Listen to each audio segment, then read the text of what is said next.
Good morning. Good morning, children. Let's talk about our lesson for today, which is all about hazard, risk, identification, and control. So, there are things that may affect our health as a person, and it could be our environment and it could be our lifestyle. May it be sa bahay natin or maaari din sa school. There are many who are not aware, lalo na kayo ng mga bata, that sa school or sa bahay, there are things that will cause inconvenience sa atin or maaaring ikapahamak natin. So it is very important to identify what are these hazard that is present sa ating school, sa ating work environment, or maybe sa ating bahay. So this morning, our topic is all about hazard, risk identification, and control. But before we talk about the different types of hazard, let's get to know what is the meaning of hazard. So pakibasa, basahin nga natin ng sabay-sabay. Okay. Hazard is a term used to describe something that has the potential. The word is meron siyang potential. Maaari, mataas yung probability to cause harm or adverse effect sa atin po. Then, example of this, ano ba itong mga to? It may include substances. Itong mga to yung mga pinagbabawal na gamot, something like that. Anything, substance na meron tayo dun sa bahay. Ano ba yun? Clorox, yung mga ganun. What else? Materials. Ayan. Processes, yung mga pamamaraan. Practices, yung mga nakasanayan na natin. Or etc. that has the ability. Basta may tinatawag na ability to cause harm or adverse effect sa isang tao or sa atin. So, let's talk about the different types of hazard that can be found in the workplace or sa bahay, maaari din sa school. The first one, we have your safety hazard. So, ano ba ang safety hazard?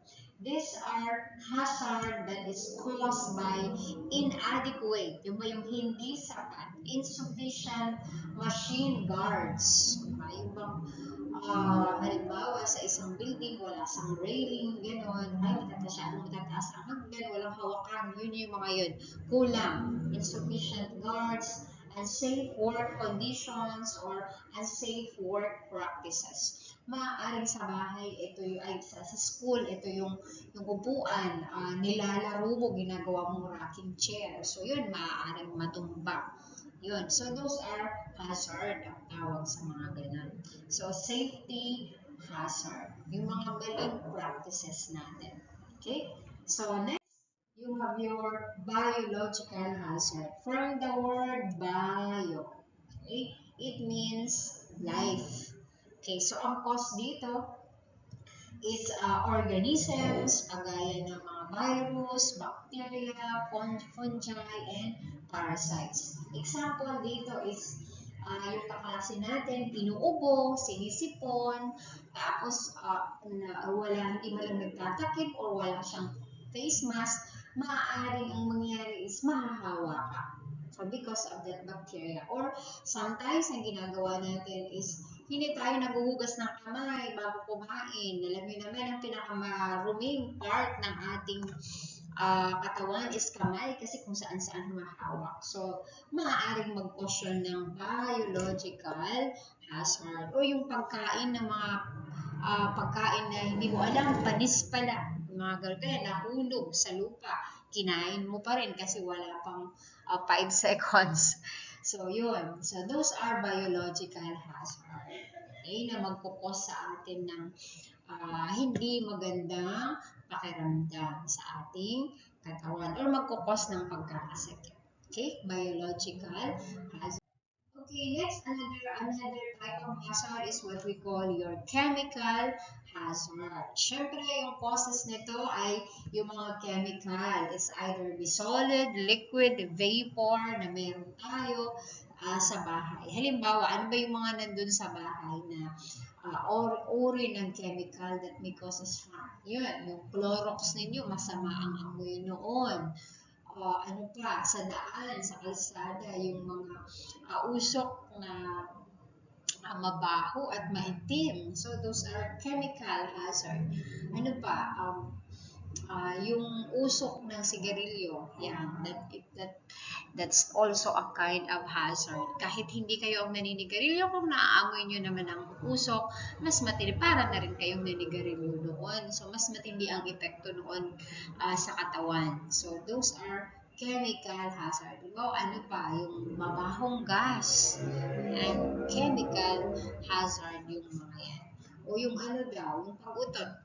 Chemical hazard din yun kasi that's a carbon dioxide na inilabas at yun ay mabaho, maaaring sumakit yung ating mga ulo. So those are your chemical hazard. Okay, next type of hazard is what we call ergonomic hazard. Ano naman yung ergonomic hazard?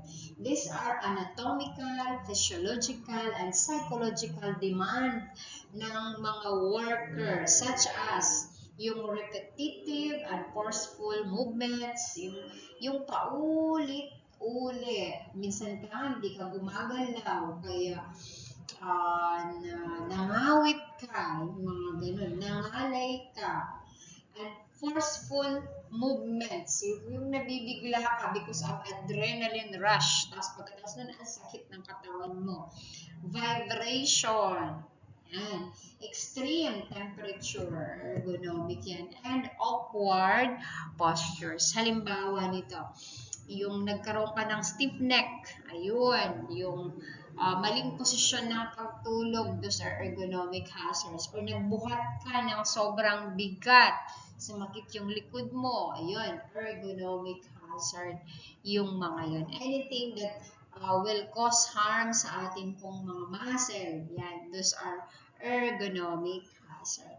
Okay, next, you have your physical hazard. Ano naman to? This is the presence ng mga bagay-bagay sa ating paligid that will cause us harm. For example, noise. Yan, sobrang ingay. Okay. Vibration. Sobrang pagyanig. Energy. Yan yung mga yun. Weather. Sobrang init, sobrang lamig, sobrang maalikabok. You work physical hazard sa mga yun. Ayan, electricity. Yung pag sinasaksakan natin ng sabay-sabay, yung isang extension. Radiation, yung sobrang paggamit ng cellphone. And pressure. Okay? Halimbawa, pag akit tayo ng Baguio, diba? Yung ano natin, yung tenga natin is parang nabibingi tayo. So those ang ibig sabihin, that's the pressure. And it's called physical hazard. Ang tawag sa mga yun. Okay, last but not the least type of hazard, you have your psychological hazard. Ito naman, when we say psychological hazard, those that are basically causing stress. Okay, nagkukos sa inyo ng stress. Ano ba yun? Yung exam nyo, nag-cause ng stress. Diba? Ito, ayan, it causes stress. Yung galit, lungkot, yung sobrang saya, na naaapektuhan na yung isang tao. So, we call it your psychological hazard. So, those are the examples of hazard. So, we have 6. Ano kasi yung number 1? Okay, sige nga, kung naalala natin sa ating discussion, ano ang unang type of hazard?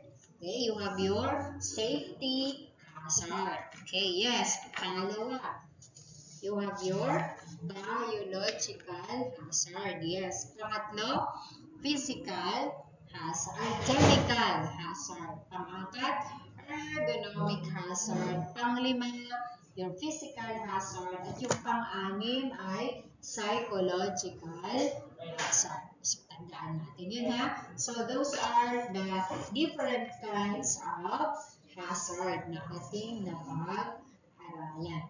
Okay? ano ba yung kadalasang hazard na nandun sa bahay natin? Halimbawa, yung mga kutsilyo. Yan.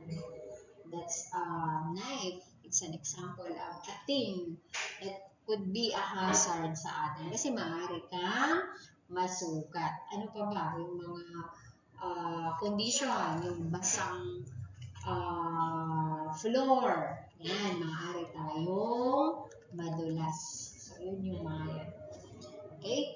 So, yun that's the different kinds of hazard that. Okay, so after hazard, let's talk about risk. Okay. So, ano naman ang tinatawag na risk? Okay. Risk is the chance or probability that a person will be harmed or experience an adverse health effect caused by the hazard. It may apply to situations na with property also or equipment. For example, ang cause ng hazard is yung smoking. Yan, lagi kang nakakalanghap ng amoy ng sigarilyo. So, yung risk doon, maaaring makadevelop ka ng cancer sa lungs. Yun po yung ibig sabihin naman. So, we have here factors. Okay, so yan, the difference between hazard and risk. So, tingnan natin, yung hazard dito, hazard is yung balat ng saging. So, yung balat ng saging nito is a hazard.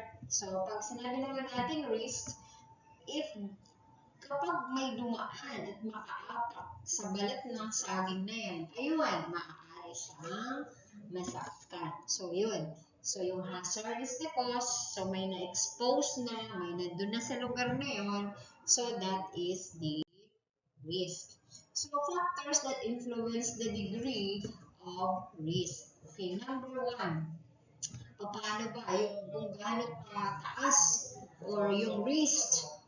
Okay, yung gaano ang laki ng risk na maaaring ma-experience. So, ito, number one, how much a person is exposed to hazardous thing or condition.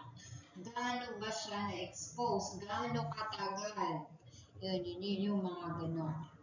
Yung amount. Pangalawa, how the person is exposed. Paano ba? Nalahak ba niya yun? Nagkaroon ba siya ng contact? And how severe are the effects under the condition